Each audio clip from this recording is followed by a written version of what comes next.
What's up, y'all? It's your guy, eBay Fight Predictions in the building, and this is your Justin Gaethje versus Dustin Poirier breakdown. I am sorry for the late upload, but obviously, you guys know my job sucks, and they want to hold me over, keep me there for life, and I couldn't get no time to go get this breakdown done. But this is your film study breakdown for Justin Gaethje versus Dustin Poirier 2 for the BMF title in Utah for UFC 291. We did a fight film study. I love this fight. This is pure violence. These guys are going to slang and bang. More boxing-centric kind of fighters. Guys that have met, they met each other before. It was like, I think in 2018, and they have 8 fights since then between both of them. And now they're meeting again, probably at the perfect moment and the perfect time you can make this fight. This is true number one contender kind of fight here. Both guys are they're a little different. I say Justin Gaethje is the more pop. I don't know how to say. Justin Gaethje is the guy you want to watch no matter what, right? Dustin Poirier is also that guy, but Dustin Poirier has cemented himself as a legitimate lightweight, a legitimate top 5 lightweight, and is a legitimate best fighter in the world kind of guy. I feel like, and I'm talking about Dustin Poirier. If I said Justin Gaethje, my bad, but I meant Dustin Poirier. That's what I meant. Dustin Poirier, maybe 2 years ago, was considered the best lightweight on the planet. Justin Gaethje, I don't think he's ever reached those aspirations. I don't think he's ever had that acclaim. And I kind of feel like this is his moment. I kick myself in the head every day for not picking him against Fiziev. And I told you guys I had a feeling he was going to beat Fiziev, and I just did not rock with it. But hey, it is what it is. Time to get over it.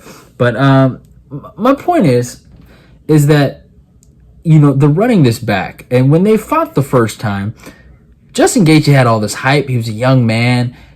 He still was figuring things out, and he didn't really know himself, as a fighter. I'm not excusing the loss. He lost. Dustin Poirier was the better man, and we'll talk about that. But my point is, Justin Gaethje was a boy in the UFC. This was, I think, his third fight in the UFC. I think, his third fight in the UFC. Dustin Poirier at least had 10 on Gaethje. And Poirier was a man. Was becoming a man in this sport, and now they're running this back, and I feel like Justin Gaethje is actually maturing in front of our eyes and becoming a man. And I know they're the same age. I'm not saying age, but we're talking about the mental, right? You're talking about the fight IQ. When they first fought, the fight IQ was like this. There's a reason why they call Gaethje Homer Simpson. So I think the story of this fight is that Gaethje is looking for revenge, right? He's looking for revenge. He's looking to let Dustin Poirier know things have changed. I'm not the same guy. And Dustin Poirier is here to remind Gaethje, no, you are the same guy. You're my son. You know what I'm saying? So that's kind of like the overreaching story of this fight. And that's how I kind of look at it. It's a great, phenomenal fight, and I love it. It gets me hyped. And just breaking this down was fucking phenomenal. Watching these guys fight, it's always a treat. But before we talk about the fights, let's talk about the tail of the tape. Or actually, let's look at the rankings. Dustin Poirier is the number 2 lightweight in the world, and Justin Gaethje is the number 3 lightweight in the world. Dustin Poirier comes with a record of 29-7. Is fighting out of Coconut Creek, Florida. Age 34, a height of 5'9", and reaches 73. Justin Gaethje comes with a record of 24-4. Is fighting out of Colorado. Age 34, a height of 5'11", and a reach of 70. So, I love this fight. I really love this fucking fight. I really love this fight. And when you talk about that first fight, my God, it was a banger. It was a banger. And, when I look at this fight, it was the leg kicks versus the technical boxing of Dustin Poirier. It was the leg kicks of Justin Gaethje versus the technical boxing of Dustin Poirier. That's what I truly, truly mean. And Gaethje landed some good leg kicks, landed 2, but then Poirier responded with his boxing, and you could just see the combinations he was letting up on. It were just beautiful. The 2-3 rear hook combos that he was throwing, the jabs, and Gaethje would always do this, high guard thing, and this was an older version of Gaethje, a guy that would high guard, spam hooks and spam leg kicks, and Dustin just broke him down. And you wanna throw shots, he'll get out the way, and he just ripped him to the body here, just broke him down with good boxing combinations, a lot of good southpaw combinations. And he broke him down those first 2 rounds, really. Like, he broke him down. And he was hitting him. And Gaethje landed leg kicks, but Dustin would just march him down with punches and bunches. And he would not stop. But eventually those legs started to give out. And Gaethje landed a lot of good leg kicks. And good uppercut lead hook combo by Poirier right there. And it just good body shots and just jabbing him up constantly. And dude, just these combinations he was landing, it was like he was hitting a body bag, basically. But the body bag hit back eventually, and Gaethje started to take over a little bit in that 3rd round, and he hurt him. And then he was breaking his legs down. But that 4th round came, and Gaethje got caught. And that's all that story wrote right there. And Dustin Poirier ended up winning that fight, and he ended up finishing him. And now we're here. You know what I'm saying? Now we're here. And it's an interesting situation, obviously. But I think when we really look at these fights, right? You could tell one guy has truly improved, and another guy has stayed at that same level. I feel like, and when we talk about Justin Gaethje, he's the guy that improved. We talk about Dustin Poirier, I feel like he is maintained, and we're gonna see, will the improvements beat the maintenance of Dustin Poirier and Justin Gaethje? So it's going to be interesting. But let's look at the last 5 fights of Dustin Poirier. I mean, we got to look at that Dan Hooker fight. And this fight was a crazy slobber knocker, man. These guys went in. And I felt like Dan kind of won the 1st round with just his durability and just walking Dustin Poirier down and attacking him to the body. And Dustin he stayed there. He got hit with some good knees from Dan. But they were going back and forth. But I liked what Dan did. He hit the body, and he used his length. I think the length was an issue for Dustin, and just the knees and just some of the stuff. And just look at these body shots that Dan was landing. These guys were just slanging in the pocket. But you just can't take punishment like that from Dan. And eventually, it is what it is. But Dan almost finished him in the 2nd round. Like, he really did. And if Dan could have kept the cardio up, he probably could have won, in my humble opinion. But he had him dead to rights. And he had him dead to rights. But eventually Dustin showed his grit. He started to take over late, and Dan got tired. It's simple. And Dustin just had more cardio, had more grind, got the takedowns, broke him down, good ground and pound, good submissions too. Was able to outlast Dan Hooker, kind of, get his back and then go to arm bar. You know what I'm saying? Like, he did a lot of things in this fight, that just gave Dan some problems, and eventually he just broke Dan down, and Dan would try to wrestle, and then he stuffed some takedowns and stuff like that, and he broke Dan down. He ended it pretty bad, he looked defeated. And this is kind of when I start to kind of dislike Dustin Poirier, because you guys had a great fight. You guys had a great epic fight, and then he goes up to Dan when Dan's literally like knocking on death's door and saying, "Oh, you want to fight Gaethje? You want to fight Gaethje?" You got to pay for that, Dustin. I'm gonna just say that right now. You're gonna pay for that. You're gonna pay for that. Paid in full, baby. But your time will come. We'll talk about that.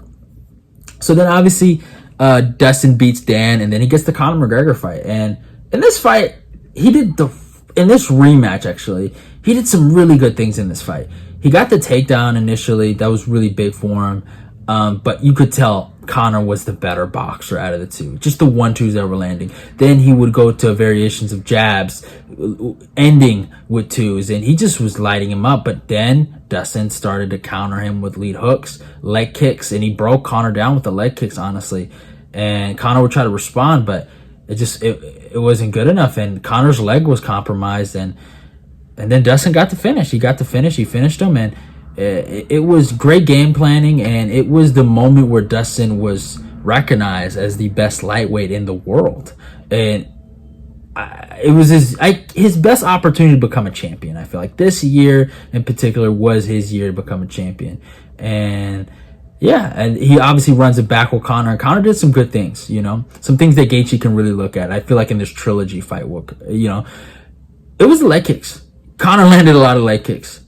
You know, he landed a lot of leg kicks, something that Gaethje's really good at. And Dustin's boxing centric, but yeah, Conor landed a lot of good leg kicks, and it was good. Conor was doing his thing in the stand-up, and then eventually when Dustin landed this good right hand and they clinched up, Conor made one of the dumbest mistakes in the world, and he went for guillotine. And that's kind of how Dustin really won, in my humble opinion. I feel like if this was kept on the feet, I think Conor would have got a W here. I do believe that. And when Dustin got on top, and I picked Dustin in this fight, and when Dustin got on top, he let Conor have it. He broke Conor down with ground and pound, and it was good. But I just truly believe it was the lack of fight IQ from Conor that let Dustin win this fight. And obviously we all know what happened at the end of that first round. Conor legs breaks, and they had to stop the fight via doctor stoppage. But it was one of those situations where, you know, Dustin, he got the victory here. Again, like I say, this was Dustin's year. It really was, you know. I mean, parts of it was his year. He didn't end it the best, but this was Dustin's year. And like I'm saying, there's some things you can learn. We talked about the Dan Hooker fight. The length was an issue for him. And he got hit. Then you look at the Conor fights, the boxing. It was a problem for him. He got hit, right? And then there was the leg kicks, right, that Conor showed. That the reason why Dustin won the rematch is because Conor didn't utilize his full skill set, to be honest. He became boxing centric. You know what I'm saying? And Dustin couldn't beat him in that boxing realm, so he decided to attack the legs, wrestle. He used MMA. He made it an MMA fight, basically. But my main point is, what was the key word I said? He got hit. He got hit in a lot of these fights. Justin Gaethje hits hard. He kicks hard. And now the man, he uses proper footwork and uses proper entries to get into certain places. So look at this. He's getting hit, but he outlasts his opponent. What happens when his opponent can outlast him? And that's what we saw in the Charles Oliveira fight with Dustin Poirier. Charles Oliveira broke Dustin Poirier down. And Dustin looked good in that first round. He was beating up Charles. He was beating up Charles with the hands, you know, but Charles broke him down with knees to the body. He broke him down. He walked him down. And eventually, Dustin got the knockdown in that first round, and Dustin won. Good for him. But after that, Charles attacked the knees to the body, and Dustin showed his lack of fight IQ and gave up the second round on his back, and eventually was tired. He was a tired man. And obviously, it was the grappling of Oliveira that really broke Dustin. But eventually, Charles got his neck around him. But it was those knees to the body, and Charles outlasted him. That's the main point you can really look at, is that Charles was able to outlast him. You know what I'm saying? And that's the overall issue here. You know, it's all good and dandy, right? When you can outlast these guys, you can outwork these guys. But what happens when you deal with adversity and your guy is able to overcome anything you bring to him, and now you got to take it. Now you got to be at the end of those punches. It's a different story. He takes punishment. Dustin Poirier is not the greatest defensive fighter in the world. He broke down in this Oliveira fight. Why can't Gaethje break him down? Gaethje was 3 leg kicks away from beating that man in that first fight.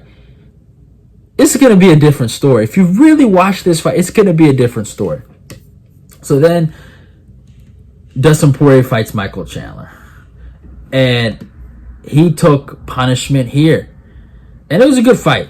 But Chandler walked him down in this first round. Chandler could have been up 2 rounds. And Chandler was lighting him up against the cage, bro. And Chandler fought kind of smart in this fight. He utilized his wrestling, and that's what made him take him really far. And when he got his takedowns, he was able to take over. And he won a majority of this first round. These first 2 rounds, he won like a combination of like almost 9 minutes of it. And eventually, Dustin got the knockdown that won him that first round. But it really was a situation of, in my humble opinion, he got caught, but he was going to win that first round. And Dustin lucked out with a knockdown. Now, obviously, Dustin ended up outlasting him, but Chandler ended up dominating with the wrestling. And do I think grappling is going to be a big factor in this Justin Gaethje-Dustin Poirier fight? I don't. But he dominated him in the second round with wrestling, and he was just beating him up. And it was just not good. Eventually, Chandler goes for the big takedown. He gets it, but bad scramble, couldn't get the back, and ended up going on bottom. And Dustin Poirier, I give him his credit, first guy to ever submit Michael Chandler, and that's a feat on its own. But obviously, this is an older Michael Chandler. This ain't a prime Michael Chandler, and yeah, it is what it is. So going into these last 5 fights, I've seen a decline in Dustin Poirier. I just have. I can't really say skill-wise he's not hitting on all cylinders in terms of his boxing. I can't say that. It's just not true. But I have seen that he's taken damage, right? And am I going to say Justin Gaethje isn't taking damage? No, I'm not saying that. Gaethje is taking damage, but Gaethje is working on his defense. If you actually watch these fights, Gaethje's getting better defensively.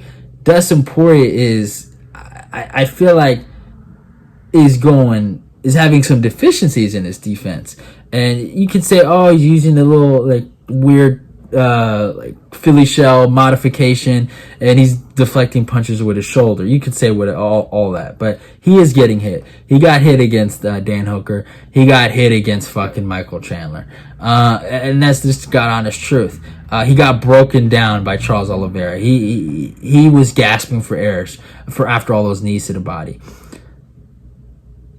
I see a guy in Dustin Poirier that is maintaining. I do not see a guy that's actually improving. I am seeing a guy in Justin Gaethje that's still improving, that still is hungry. And I think that is the clarification I needed. There's a few things that when I look at Justin Gaethje in these last 5 fights of his, he's been through trials and tribulations. He's been through adversity. He's been mocked. He has been through some of the worst humblings I've seen in a long time for a few fighters. And he has came back, and he is still hungry. I don't see that in Dustin. I see a man that's ready to retire, and I'm going to talk about it. So in these 5 fights,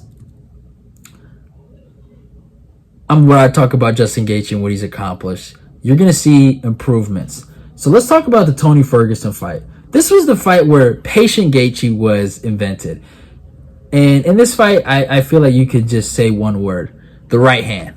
The right hand of Justin Gaethje. That's all you need to know about this fight, because that is the thing that punched Tony Ferguson in the face for 24 minutes straight. And he hit him bad. And don't get it twisted. You know, Tony had some moments, but it was the leg kicks and it was the lead power shots of Justin Gaethje, the lead hook in the right hand that was just beating him up. And he was beating this man up viciously. It was a beatdown. And don't get it twisted. To be honest, Tony was the only one to get the knockdown, truly. But after that knockdown in that second round from Tony Ferguson, it was a wrap. He was getting hit with the right hand like he had a magnet on his chin for Justin Gaethje's fist. He was getting battered in this fight. It was one of the worst beatings I've seen in a very long time, and it took years off this man's life. There was an overhand that Gaethje landed in that 4th round that had Tony doing the stanky leg. It was the leg kicks of Gaethje that broke him down. The overhand lead hook combo of Gaethje. And he started to walk this man down, and he was pushing him and stuff like that in this 5th round. And eventually it got to the point where Herb Dean was like, enough is enough. And he ended it with a jab. Tony was done. He was done. He was done. He was done, and he was broken. But I feel like Gaethje wasn't the guy that he is today. Not the improved guy. He wasn't. The patient Gaethje thing was overrated. This is when we overrated it. I didn't overrate it, but this is when you guys overrated Gaethje and then said, okay, he's the guy to beat Khabib. And Khabib went out there and was like, nah. And he took him down at will, man. He almost submitted him in the first round. It was pretty funny to watch. It was a humbling moment. And this is what I'm talking about. This has never happened to Dustin Poirier. Gaethje has been done the worst in some of the biggest moments of his career. And he's still hungry for it, but he still hasn't given up on himself. I don't know if Dustin Poirier can survive something like this. And Gaethje landed some good leg kicks against Khabib. But eventually, when Khabib got him down, he showed levels. And Gaethje's been persistent. And Gaethje has not given up on himself. After getting triangled and submitted in the second round in his first ever title fight. It was embarrassing. It really was. It was embarrassing. There's no defending that, what happened to him that day. And it wasn't the last time he got embarrassed, for real. But he is continuing to not give up on himself. I feel like I hope you guys can understand what I'm saying. He is continuing to go at it. He is still going for his title shot. Like, every time he talks, you see him in the interview, he's like, I need my title shot. And people are like, you're undeserving of it. But he wants to get back in that moment. Do you kind of get what I'm saying? When I heard Dustin Poirier lose to Charles Oliveira, what did he say? Do you guys remember? Maybe I should move up to welterweight. Maybe I just have some fun fights. Maybe I want to fight Nate Diaz. He didn't say I want to go fight for the belt again. I don't want to run it back with Charles Oliveira. He is a done man, and I will stress this more than ever. Okay? So then Gaethje fights Chandler in a fucking phenomenal fight. Chandler landed some really good shots here. Chandler fought like a dummy. I will admit it. I feel like Chandler fought a better fight against Dustin Poirier. That's why he did so good in that fight. But I will admit that he fought really dumb, and that's why I think Gaethje was a little more successful than Dustin against Chandler. Now, Chandler hurt him a little bit in that first round, but after that, that was the only success Chandler had for the rest of the fight. And Gaethje broke this man down. The uppercut lead hook combo was beautiful. He drops him, boom, boom, almost finishes him there. And after that, Gaethje took over, and you could see Gaethje's face. Compared to Chandler's face, it was no comp. And then the leg kicks of Gaethje, he broke his legs down, and Chandler couldn't even get a takedown. He started to batter him in the third round, and Chandler did this dumb thing. He was like, come on, keep punching me. He basically gave Gaethje the fight. And that's just the God honest truth. And Gaethje just took over, man. But you could see good combinations, good boxing, just good precision striking. And Gaethje, you can tell what I like that he does in these fights, you can tell now, is that when he's on, when he switched on, and I say this truthfully, when he switched on, he is finding these opportunities to throw the right hand. You know, he is putting the key in the door. You get what I'm saying? Like, he is finding these moments. He is hitting the right hand when he needs to. He is creating angles when he needs to. He's doing the right things. He's fighting a good fight. He didn't do that against Dustin Poirier. And that's what I'm kind of betting on, basically, is that how does Dustin react when Gaethje is slipping his head and trying to get him with an uppercut? Is he ready for that? What is he going to do when Gaethje's more patient and he's using distance properly and he's moving out the way, he's throwing calf kicks, he's moving his head? What will Dustin Poirier do? What will Dustin Poirier do if Gaethje's in and out?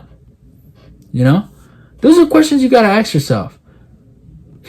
Has fought way better than he ever has against Dustin Poirier. He was shutting up and throwing leg kicks in the pocket. That's all he was doing in that fight. Just put that into perspective, you know? But yeah, I feel like Gaethje, his worst performance ever in recent time opinion was the Charles Oliveira fight. And this is the fight where I talk about he got humbled the worst. Do I think he was ultimately ready for this moment? I do. I thought he was going to put up a way better fight than he did.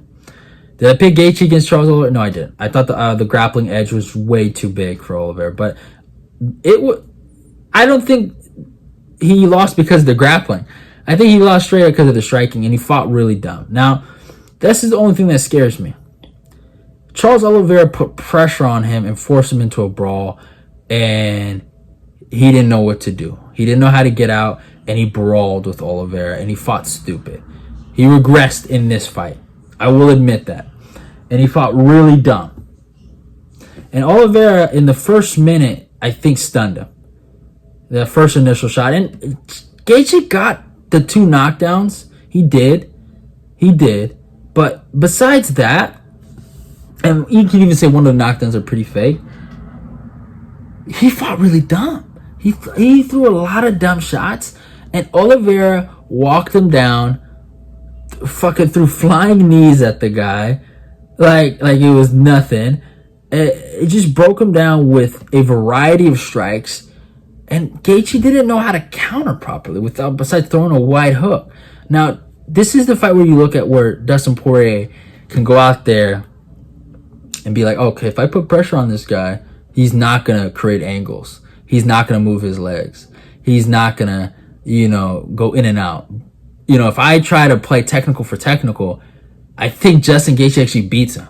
I really do. If they go technical for technical, and I know what you guys are saying, these guys don't know how to go technical for technical. And yeah, but what I'm saying is that if they go me and you and, 1 and 2, basically, I go, you go, right? Like, I attack you, you defend, and then you attack me and I defend. Basically, you know what I'm saying?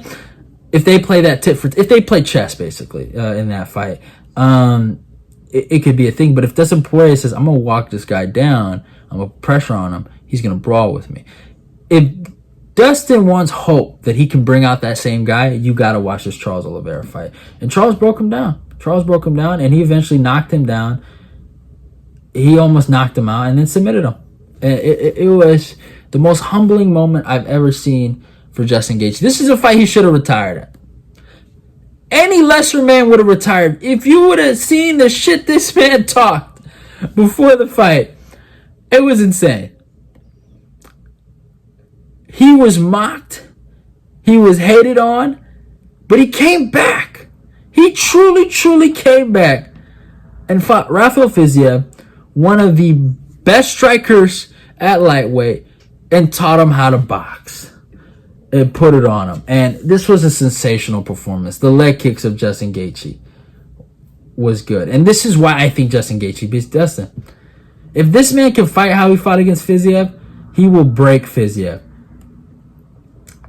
And he put Fiziev in a lot of bad moments. Good overhand there. And he just would throw these hooks at abundance and just catch Fiziev in the pocket, in the clinch. And I just loved that he would not stop throwing hooks. That's one thing I loved. He had so many good hook combinations, but don't get it twisted. Fiziev would land some good shots, but Gaethje, the wrestler, was able to outstrike the multiple time Muay Thai champion. And eventually, in that third round, Gaethje landed a beautiful jab, man. Beautiful jab. He was and he landed this good uppercut. I love the uppercut he landed in that fight. It was boom. It was such a great shot. And some people feel like Fiziev might have won. It was a close fight. Don't get it twisted, but Gaethje outboxed him. That's just kind of what happened. It was angles. It was good switches. And then the biggest improvement, the takedown. That was the biggest pop of the fight, was when Justin Gaethje got the takedown. And that moment there was insane. It was insane for a lot of reasons, because Justin Gaethje, the wrestler, the D1 wrestler who never wrestles in any of these fights, finally wrestles. And just to put this into perspective, this is a guy at age 10 was wrestling, and he's outstriking Rafael Fiziev, who's been striking his whole life. You know what I'm saying? So that's the thing. I think that Justin Gaethje didn't fight the best fight against Dustin Poirier. That's just it. He didn't put his best foot out there. And he has a second opportunity to make it change.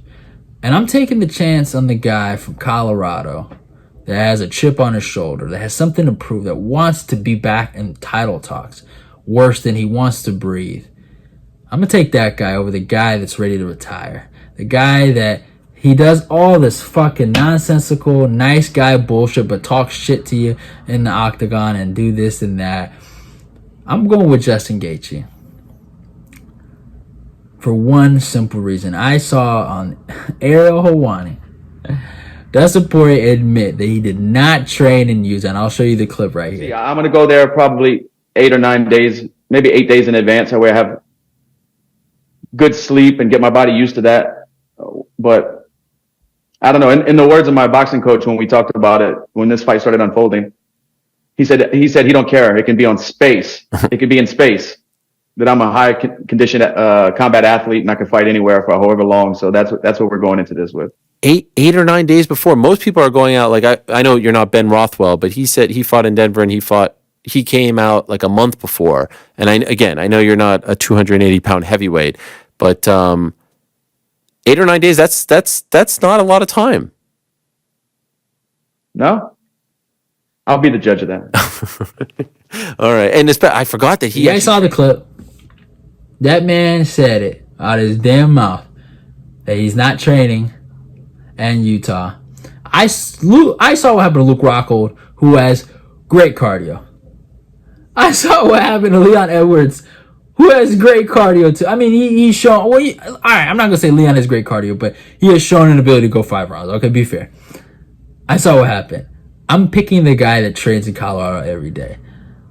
I'm picking the guy that has more arsenals with strikes. He has leg kicks and boxing. He has better footwork now. He has an understanding of space and distance now.